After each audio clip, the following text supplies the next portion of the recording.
জাতির জনক বঙ্গবন্ধু শেখ মুজিবুর রহমানের ৫১তম শাহাদাত বার্ষিকী ও জাতীয় শোক দিবস উপলক্ষে যুক্তরাজ্য আওয়ামী পরিবার ওল্ডহ্যামের উদ্যোগে শোকসভা ও দোয়া মাহফিল অনুষ্ঠিত হয়েছে।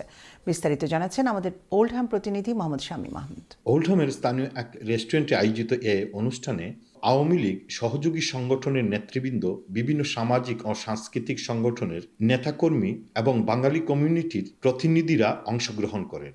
ওল্ডহ্যাম আওয়ামী লীগের সাবেক ভারপ্রাপ্ত সভাপতি মোহাম্মদ শাহজাহানের সভাপতিত্বে এবং ইরফাত শাহজাহানের সঞ্চালনায় অনুষ্ঠানের শুরুতেই পবিত্র কোরআন থেকে তেলাওয়াত করেন শেখ টিপু আহমেদ।